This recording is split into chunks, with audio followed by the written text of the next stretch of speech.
So welcome back. Thank you for joining one more time. Today I wanted to make it brief because so many words don't really get across what is at stake here. I really hope that you feel the resonance. What I wanted to speak about today was this vague term of Planetary Masters, and it sounds quite important or quite magnificent, and it is his. It is something that is quite of major proportions, and that is why most of us shy away for whatever reason. Have you known that if you have a plant that is in a pot, like on your balcony, and it really needs more space, you unearth it, you take it out and give it a bigger spot, a bigger circumference, it goes into shock. It goes into trauma for a couple of days, maybe longer. It is really struggling. Or did you know that there are seeds in nature that really need a wildfire, that need to be cracked open by some kind of a natural force or some kind of a calamity? Otherwise, they cannot sprout. And you all know that story about the caterpillar and the butterfly. We've used that quite a bit last year in our course.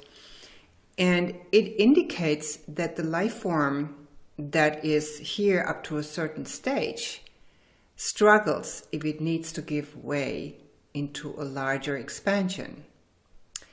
And most of us who have been on a spiritual path know that there's always been these struggles between the lower personality and the so-called higher self and the soul, whatever you call it.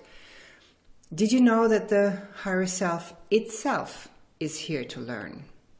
It is not only about our experience here in this density, in this limitation. Every master who walked the earth said, wherever you're going and wherever you come from, you have to come via earth. Now, why is that so? Many of us are longing to be on another planet in some better world where there's not so much violence, not so much power, war energy indeed. We would like to have a more comfortable, a softer, a more abundant life. Why is it so challenging and yet at the same time so gratifying to be in this limitation? We have chosen this, otherwise we would not be here.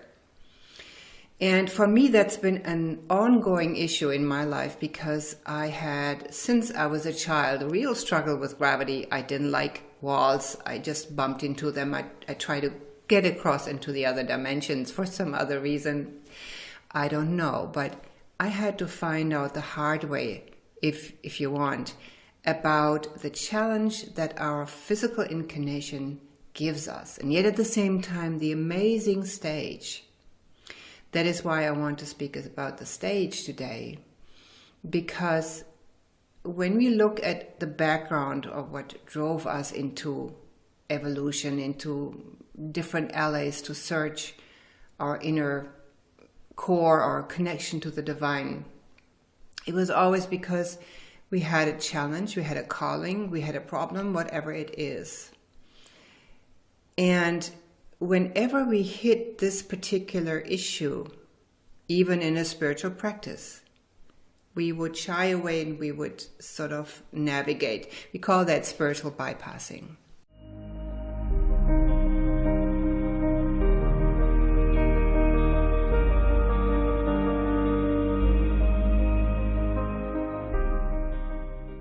So I've watched him, and I also saw the difficulty in the traditional access to spirituality. The traditional pathways are no longer conducive for us to get into this new stage of evolution.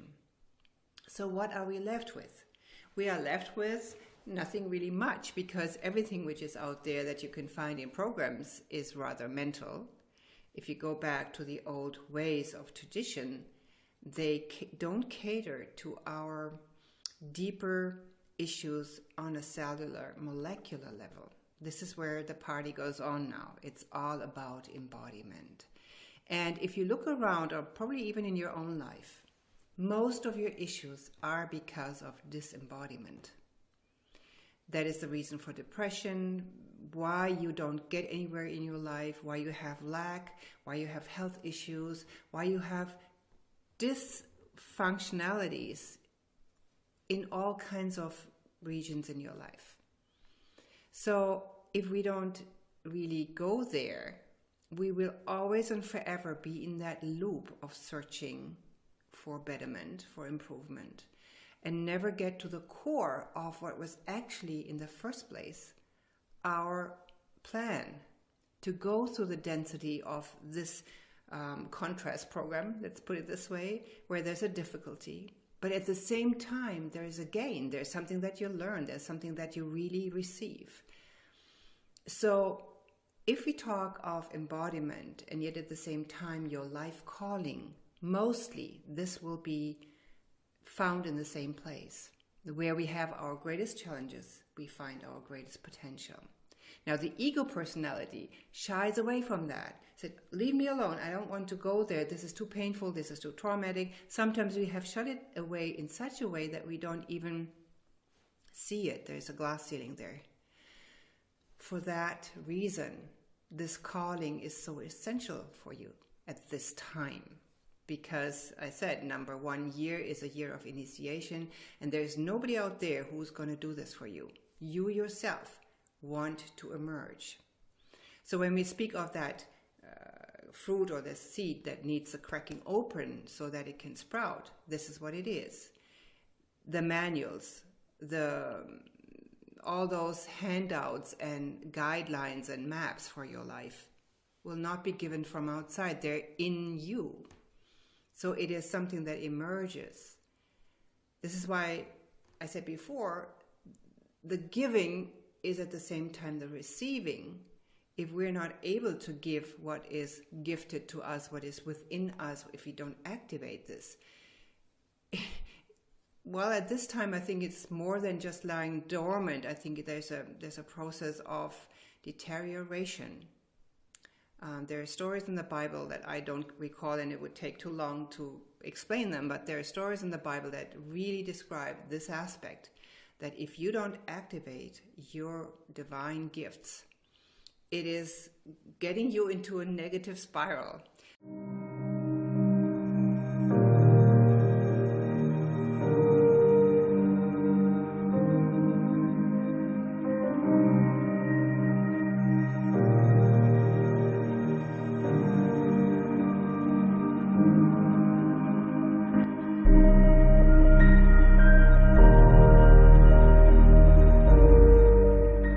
So this I don't want this to sound as a threat or anything, but it's a law of life.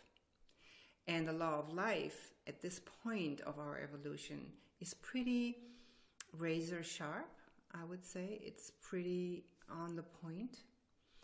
And of course, we also have our personality that needs to put all these things in place. I mean, it's like when we are embodied and deal with a third dimensional reality, we need to really know how do I go about it.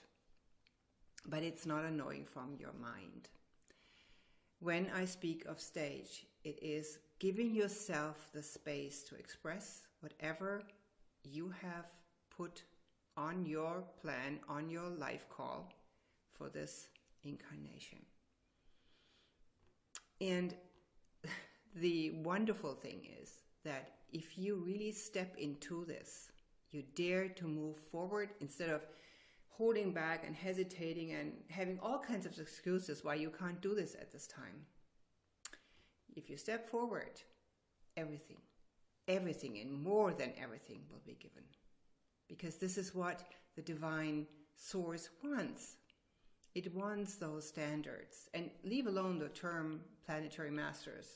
Leave it alone. It's just a terminology.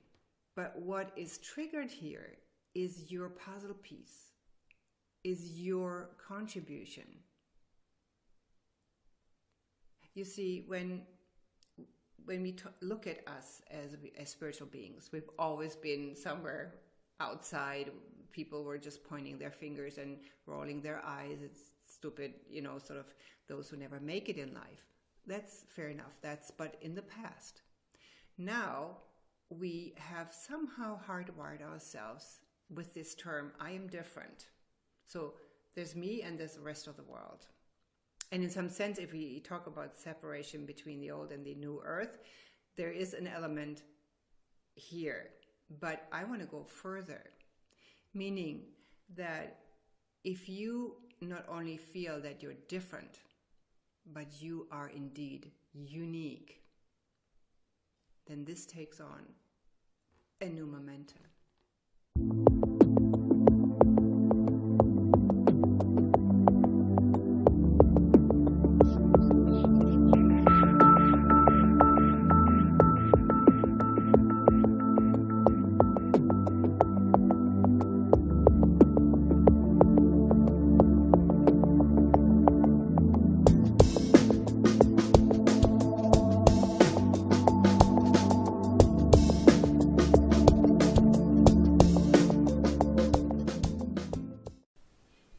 This is very much what is embedded into this course, to get everyone out of their comfort zones. They're, oh, yeah, I have a good life, so yeah. But to really move forward into what is now called for in building the new earth. And of course, the mind will say, I don't know what this is. I have no idea into which direction. I don't know whether I have a gift or what this is. I don't feel this. So yes, this is a process. It is a process. But one thing cannot be discussed, that it will not come from outside. It will emerge from within. You will birth it. If you ever choose that, you will emerge with your calling. And again, everything that you need for this live stream will be given by your own source quality, your own soul signature. Give yourself the opportunity, not as a human that is standing in the way, sort of like stubborn, I don't know, I don't want. Give your higher self the opportunity to move forward, to really, really expand without all those old fears that I can't do this and these doubts, I'm not good enough and I don't have the means. This is all story. It's never true. If that comes up, you can be sure that this is not your higher self talking. It's that part that actually has to move out of the way. So this much to your own stage. And I know from my own experience how much I have lived in that shadow life, trying to hide and trying not to go there. Eventually, it will work against you if you don't follow this inkling. And it is not necessarily a huge stage in the regular sense. It's not about comparing with others. It's not at all that. It is about your uniqueness. Sometimes the silence or the subtlety or the tenderness of this your unique purpose. So stop comparing, stop looking out how other people are doing it, whether you get references. It's okay to pick your pieces, but listen to your inner soul song, because it is here. It's waiting for you to be sung, to be heard, to be played, to be out in this universe, to play with all that is. So next time in the last video, I want to speak about the magic of Merlin. And this is the great umbrella, so to speak, that he is going to be the overlooking magician or master, whatever you want to call this, for this year. It's been different last year, but this year is clear his signature. And of course, he is working for the Divine Mother, because he is the great magician for this material manifestation and creation. So I hope he is getting you inspired for this, because it's not about you, it's not about me, it's about the new earth. So I hope we see each other on Wednesday, and maybe even for the next final video. See you again, dear one. Take care and namaste.